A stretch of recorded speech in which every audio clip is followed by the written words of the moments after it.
Good afternoon, Indiana-Kentucky Conference. My name is the Reverend Chad Abbott. I'm the conference minister for the Indiana-Kentucky Conference. It is a joy to be with you here during this noon hour. We've been, over the last couple of months, going through Valerie Kaur's Revolutionary Love Project Wheel and her learning hub on her website. And Valerie was one of our keynote address speakers for the General Synod for the United Church of Christ in July. And so one of our delegates who was with us for that particular General Synod is Dakota Roberts. And Dakota is with us today from St. Peter's UCC. And so Dakota, introduce yourself. Share with us a little bit about who you are.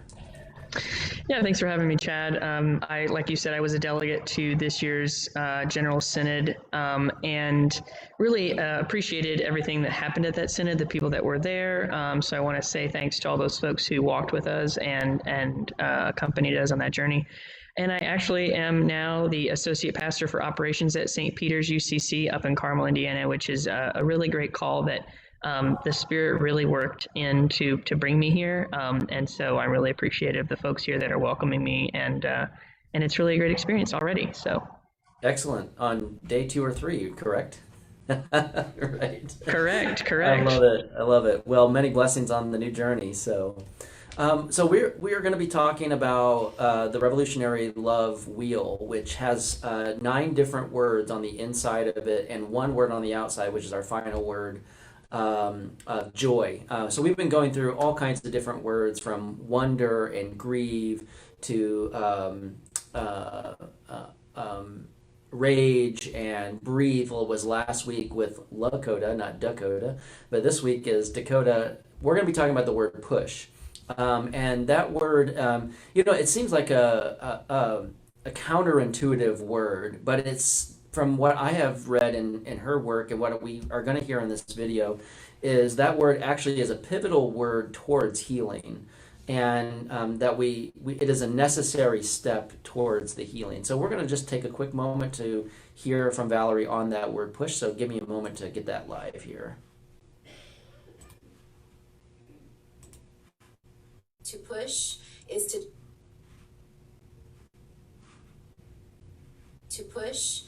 to choose to enter discomfort, uncomfortable sensations, thoughts, emotions, perhaps grief, perhaps rage, perhaps trauma, all as part of a healing process,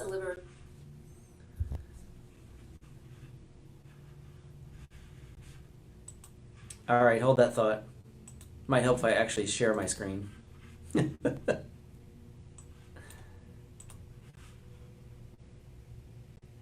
To push is to choose to enter discomfort, uncomfortable sensations, thoughts, emotions, perhaps grief, perhaps rage, perhaps trauma, all as part of a healing process, a liberation process.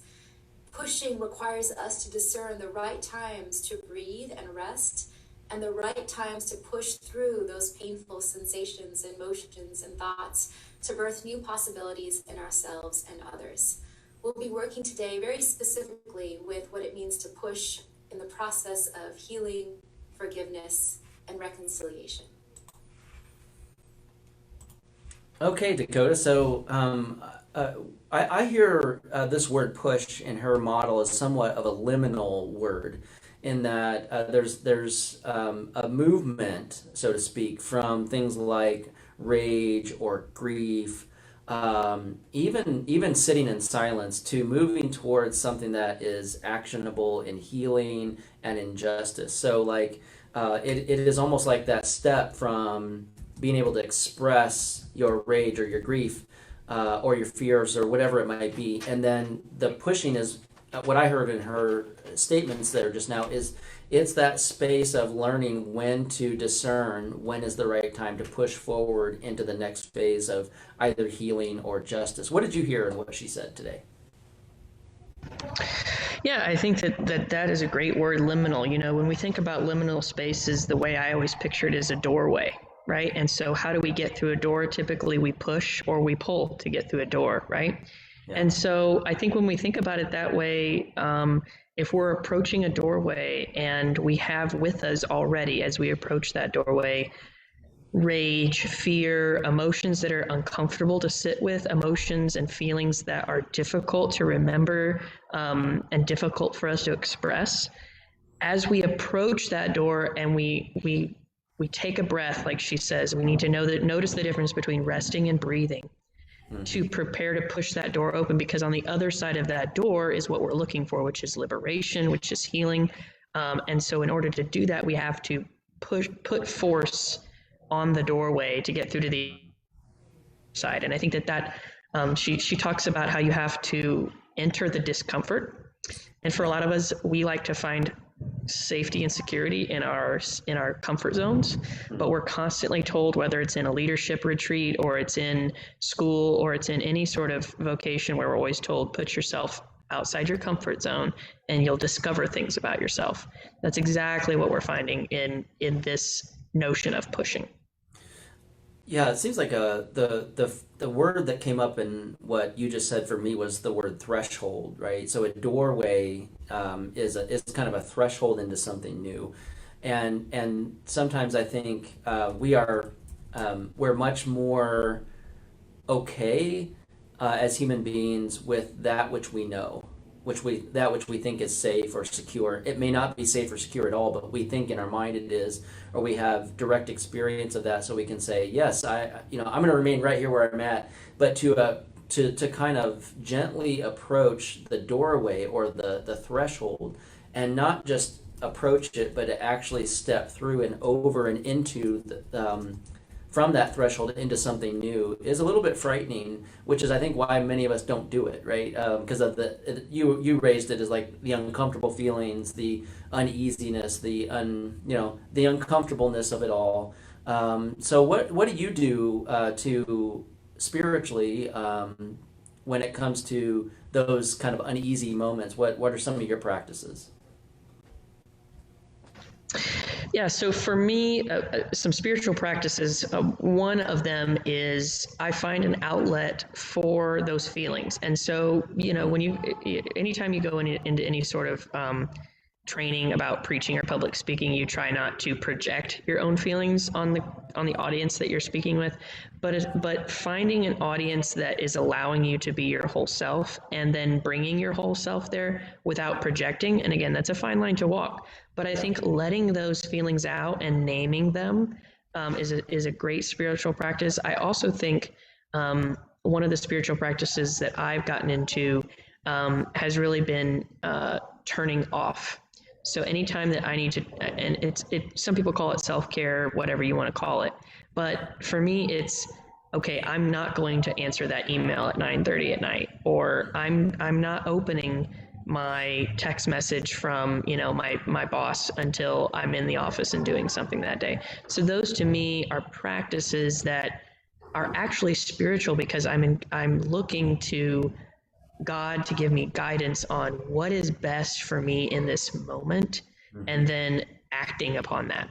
One of the other things I'll say is that I don't know if you'd call it a spiritual practice, but it's definitely a practice of mine, is that the UCC Book of Worship, which is something that I've been using for a lot of my liturgical resources lately, has a benediction in it, and it goes through all these things about be of good courage, hold fast to that which is good, renders you known, all these things you're supposed to do as you go out into the world, right? And one of them is to comfort the afflicted. I always put my own ad in there. After I say comfort the afflicted, I say afflict the comfortable.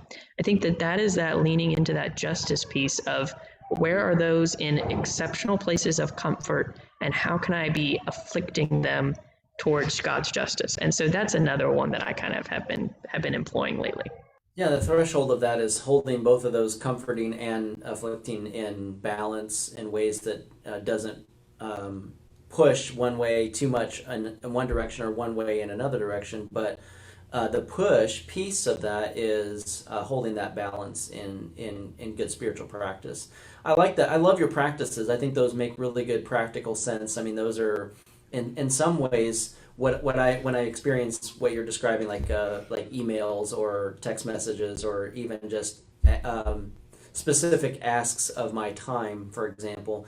Those are sometimes pushes against me, and my spirit and who I am, and sometimes I have to, like you said, turn off, or maybe it might be no, I that seems to have some level of urgency that doesn't disrupt the boundary I have set, so I can push through that one and have a conversation about that. But other times it means pulling back a little bit, and I think that's what I heard in her video was it's the push word is about discerning when to move forward with something, when to pause, and when to maybe pull back a little bit. And that spiritual practice, I will say, in a society that's very driven with achievement or economic development or any kind of consumerism, for example, all of that is demanding more of us. And what we hear with push is it's uncomfortable to say to someone,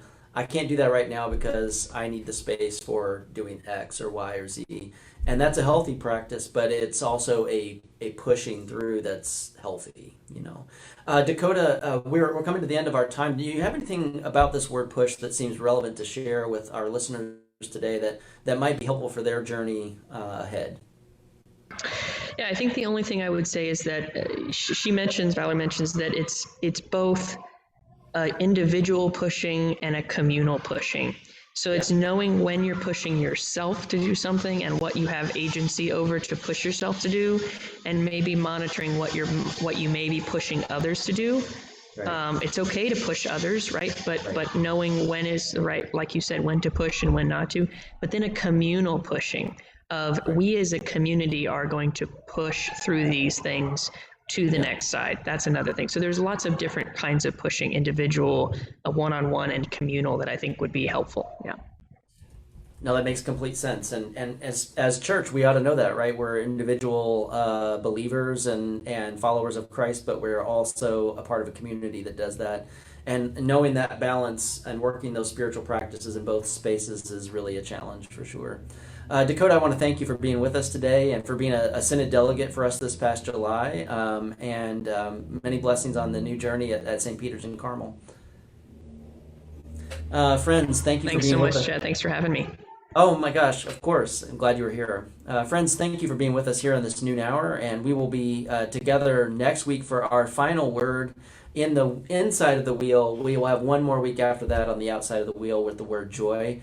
Friends, may you find that space in between, that threshold space of trying to discern when to push and when to pull, and when is the right time to comfort, when is the right time to afflict a sense of uncomfortability and hard conversations. May God's Spirit guide you as you go through that in your own journeys, both in as an individual and in community. Many blessings, friend. Have a great week.